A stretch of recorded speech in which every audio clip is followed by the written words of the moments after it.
Welcome all of you. Myself Dr. Ahmad Musa Khan and I am an assistant professor in the Department of Commerce, Aligarh Muslim University.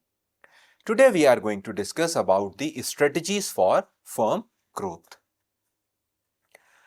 In this lecture we are going to discuss about the strategies a firm can use for growth.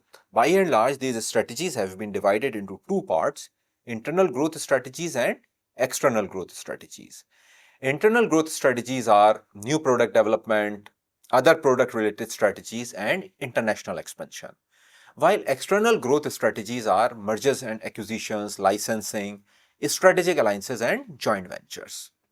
Many entrepreneurial firms grow by adding to their product lines and by expanding geographically. The growth strategies are divided into internal strategies for growth and external strategies for growth. Already given you a briefing about the internal growth strategies and the external growth strategies. Let's begin it with the internal growth strategies. Internal growth strategies involve efforts taken within the firm itself, such as new product development, other product related strategies, and international expansion for the purpose of increasing sales revenue and profitability. Many businesses such as MedCloth, Sir Kensington's, and Zappos are growing through internal growth strategies. The distinctive attributes of internally generated growth is that a business relies on its own competencies, expertise, business practices, and employees.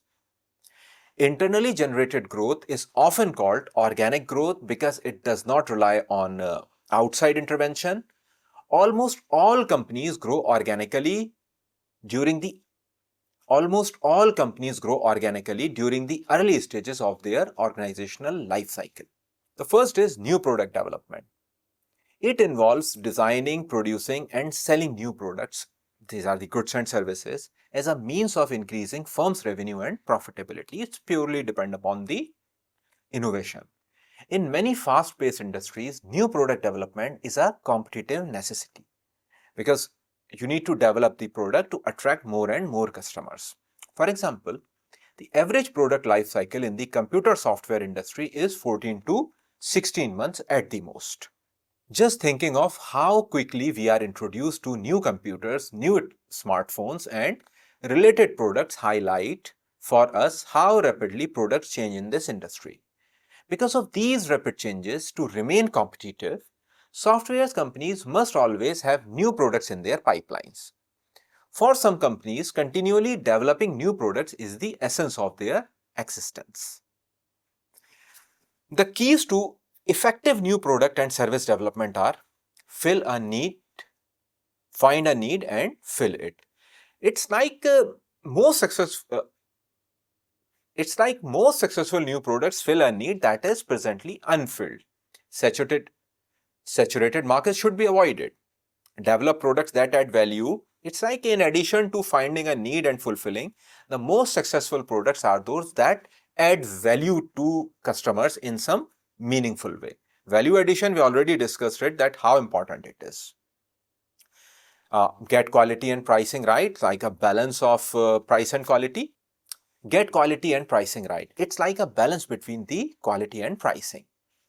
If the quality of a product and its price are not compatible, the product may fail and have little chances for recovery. Customers are willing to pay higher prices for higher quality products and are willing to accept lower quality when they pay lower prices. Focus on specific target markets. Every new product and service should have a very specific target market in mind. Conduct ongoing feasibility analysis. Once a product or service is launched, the feasibility analysis and marketing research should not end. The top 5 reasons new product fail. The potential customer was overestimated. Customers saw the product are too expensive. The product was poorly designed. The product was no different than the competition. It's like very similar. There is no such innovation. The cost of developing the product line was too high.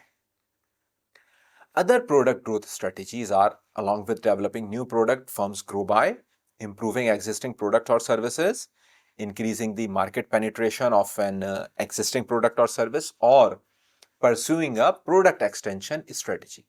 Let's discuss them in detail. First is improving an existing product or service. A business can often increase its revenue by improving an existing product or service, enhancing the quality, making it large or smaller, making it more convenient to use, improving its durability, or making it more up to date. Improving an item means increasing its value and price potential from the customer's perspective.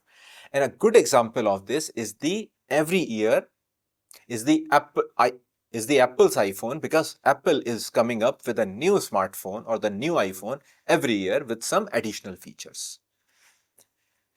Increasing the market penetration of an existing product or service. It involves action taken to increase the sales of a product or service through greater marketing efforts or through increased production capacity and efficiency. An increase in product's market share is typically accomplished by increasing advertising expenditures, offering sales promotions, lowering the price, increasing the size of the sales force, or increasing a company's social media efforts. Increased market penetration can also occur through increased capacity or efficiency, which permits a firm to have a greater volume of product to sell. In a manufacturing context, an increase in product capacity can occur by expanding plant and equipment or by outsourcing a portion of the production process to another company. For example, a firm that previously manufactured and packaged its product may outsource the packaging function to another company and as a result free up factory space to enhance the production capacity. Extending product line involves making additional versions of a product so that it will appeal to different clientele, or making related products to sell the same clientele. For example, a company may make another version of a lower end product that is a little better, and then make another version of it represent the top of the line to appeal to different clientele. Different models of the same car, or different variants of this Apple iPhone 17. This is a strategy that allows a firm to take one product and extend it to several products without incurring significant additional development expense. Geographic expansion. It's another internal growth strategy. Many entrepreneurial businesses grow by simply expanding from their original location to additional geographic sites. This type of expansion is most common in retail settings.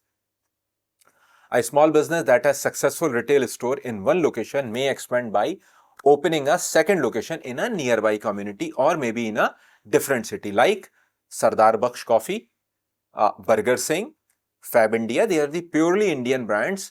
They started their ventures from a specific place and now they are opening up their new outlets all across the country. International expansion. It is about to take your businesses to various parts of the world. Exporting. Initial thing is exporting is the process of producing something in your country and then shipping it to the foreign market. Licensing is an agreement whereby a firm with the proprietary rights to a product grants permission to another firm to manufacture the product of specified royalties and other payments. The production of many companies in various countries is just an outcome of licensing. Joint venture is something which is like when two independent organizations or business firms from various parts of the country come together to start a new venture. Fuji and Xerox. It's a good example because they founded in 1962, and we all know that Fuji is an Japanese while Xerox was an American company. Franchising. Franchise is an agreement between a franchisor, that's the parent company that has the proprietary product, service or business method, and a franchise, an individual or firm that is willing to pay the franchisor a fee for the right to sell its product, service or use its business methods. Turnkey project. In a turnkey project, a contractor from one country builds a facility in another country, trains the personnel that will operate the facility, and turns over the keys to the project when it is completed and ready to operate. A good example is Delhi Metro. I still remember when I was a kid, I remember the photograph that was published on the front page of Times of India. It was when the first Delhi Metro was started. And I still remember that in photograph, Japanese personnel was standing and laughing just because, Korean. A Korean engineer was standing because that project had been developed by a Korean team. They completed everything and then trained the Indians, and then they handed over the charge to the Indians and went back to their country. So this is a good example of a turnkey project. Wholly owned subsidiary. A firm that establishes a wholly owned subsidiary in a foreign country has typically made the decision to manufacture in the foreign country and establish a permanent presence over there. Now let's discuss the external growth strategies. They rely on establishing relationship with third parties like mergers, acquisitions, strategic alliances, joint ventures, licensing, and franchising. An emphasis on external growth strategies typically result in a more fast-paced, collaborative approach toward growth than the slower-paced internal strategies such as new product development and expanding to foreign markets. External growth strategies level the playing field between smaller firms and larger companies. Let's start with mergers and acquisitions. Many entrepreneurial firms grow through merger and acquisitions. Both are different terms. Merger is like pooling of interest to combine two or more firms into one, while an acquisition is the outright purchase of one firm by another, like Tata bought Jaguar and Land Rover. In an acquisition, the surviving firm is called the acquirer and the firm that is acquired is called the target. Acquiring another business can fulfill several of company's needs such as expanding its product line, gaining access to distribution channels, achieving economies of scale, gaining access to technology that will enhance its current offerings, or gaining access to talented employees. Tata is a good example in this case because after acquiring the Jaguar Land Rover, it started developing the technology for the Tata cars over there, and now the Tata cars in India have took a turn. In fact, I read a news that with the introduction of Maruti Suzuki in India, perhaps in 1984, in the small segment cars, the Maruti was the undefeated champion till 2024. And the first time a car could beat the monopoly of Maruti in that segment was the Tata Nexon. It can be advantageous, the decision to grow the entrepreneurial firm through acquisitions, but it should be approached with caution. Like finding an appropriate acquisition candidate, these are the things which need to keep in mind while going for the acquisition. First is finding an appropriate acquisition candidate. If a firm decides to grow through acquisition, it is very important for it to exercise extreme care in finding acquisition candidates. Many acquisitions fail not because the companies involved lack resolve, but because they were a poor match to begin with. You are acquiring already a failed venture. What is the point? That's why there are two steps involved in. That's why the two steps are involved in finding an appropriate target firm. The first is to survey the marketplace and make a short list of promising candidates.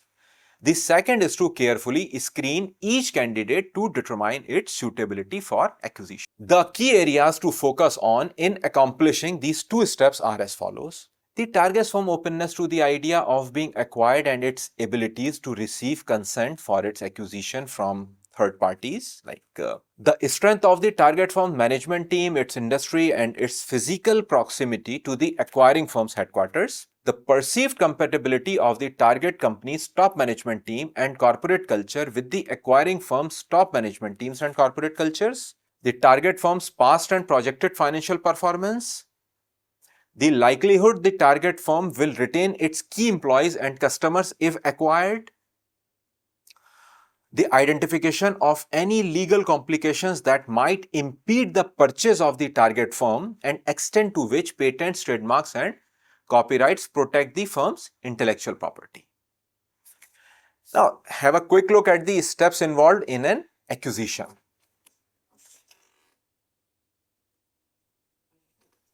Schedule a meeting with the target firm's executive, then evaluate the feelings of the target firm's executives, then determine how to most appropriately finance the acquisition, then actively negotiate with the target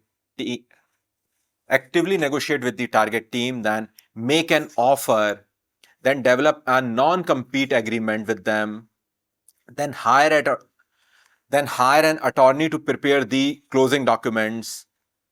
As soon as practical, meet with all the employees to explain the acquisition, that why it is necessary, how these people are going to get benefited from it, and then move forward with the plan for adding the acquired firm to the organization. Licensing is the granting of permission by one company to another company to use a specific form of its intellectual property under clearly defined conditions. Virtually, an intellectual property a company owns that is protected by patent, trademark, or copyright can be licensed to a third party. Licensing also works well for firms that create novel products but do not have the resources to build manufacturing capabilities or distribution networks which other firms may already have in place. The terms of a license are spelled out through a licensing agreement, which is a formal contract between licensor and the licensee. The licensor is the company that owns the intellectual property. The licensee is the company purchasing the right to use it. A license can be exclusive, non-exclusive, for a specific purpose and for a specific geographic area. In almost all cases, the licensee pays the licensor an initial payment plus an ongoing royalty for the right to use the intellectual property. There is no set formula for determining the amount of the royalties. These are issues that part of the process of negotiation or licensing agreement. Technology licensing is the licensing of proprietary technology that licensor typically controls by virtue of a utility patent. This type of licensing agreement commonly involves one of the two scenarios. A firm develops technologies to enhance their own product and then find non-competitors to license the technology to spread out the cost. Or second is companies that are tightly focused on developing new products pass on their new products through licensing agreements to companies that are more marketing oriented. Merchandise and character licensing. Merchandise and character licensing is the licensing of a recorded trademark or brand that the licensor typically controls through the registered trademark or copyright. For example, Harley-Davidson licensed its trademark to multiple companies that place the Harley trademarks on t-shirt, jackets, collectibles, gift items and all.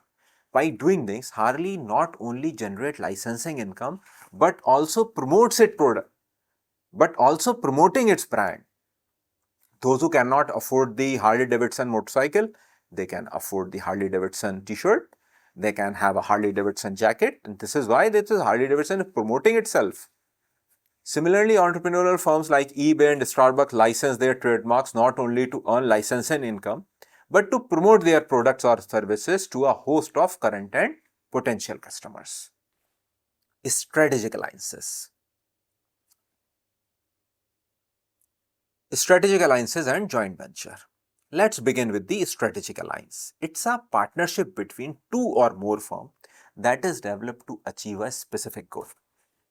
Various studies show that participation in alliances can boost a firm's rate of patenting, product innovation, and foreign sales.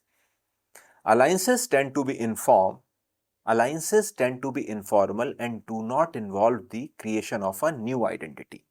New identity is in the joint venture, in which they are just doing the business together and they are not creating any new company or any other new brand.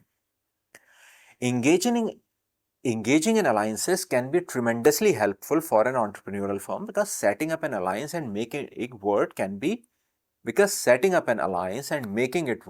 tricky.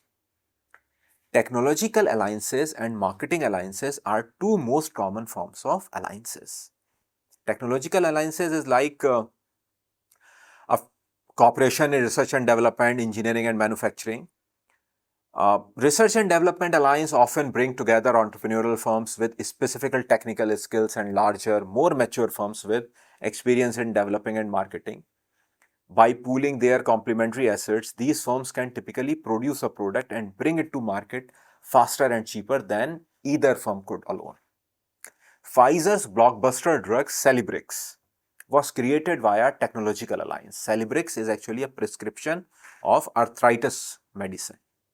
Marketing alliance means when a company that has a distribution system with a company that has a product to sell in order to increase sales of a product or service. Let's take an example of an American food company. Suppose an American food company may initiate an alliance with Nestle. Nestle is a Swiss food company and it has a very big network of distribution channel in the entire Europe. And that company is initiating an alliance with Nestle to gain access to its distribution channels. Both technological and marketing alliances allow firms to focus on their specific areas of expertise and partners with others to fill their expertise gaps. This approach is particularly attractive to entrepreneurial firms, which often lack the financial resources or time to develop all the competencies they need to bring final products to market quickly. Joint ventures. A joint venture is an entity created when two or more firms pool a portion of their resources to create a separate, jointly owned organization. I already told you while discussing the strategic alliances that they don't create a separate entity. Joint ventures create it. Let's take an example of Beverage Partners Worldwide, which is a joint venture between Coca-Cola and Nestle. It formed in 1991. The joint venture markets ready to drink chilled teas based on green tea and black tea in more than 50 countries worldwide. In these cases, the joint ventures typically consist of a firm trying to reach a foreign market and one or more local partners. In these cases, the joint venture typically consists of the firm trying to reach a foreign market and one or more local partners. Joint ventures created for reasons other than foreign market entry are typically described as either scale or linked joint ventures. In a scale joint ventures created for reasons other than foreign market entry are typically described as either scale or linked joint ventures. Now let's discuss them.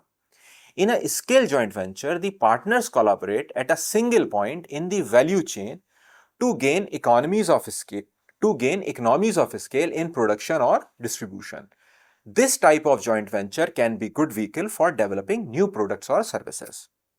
While in a linked joint venture, the position of the parties is not symmetrical and the objectives of the partners may diverge. For example, many of the joint ventures between American and Canadian food companies provide the American partner with access to Canadian markets and distribution channels, and the Canadian partner with the opportunity to add to its product line.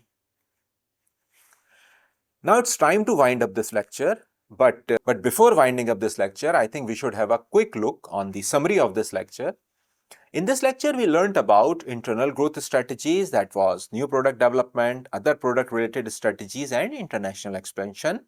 While in the external growth strategies, we learned about mergers and acquisitions, how mergers are different from acquisitions, what is licensing, strategic alliances are different from joint ventures. This is all what we have learned in this lecture. Thank you for your engaged participation today.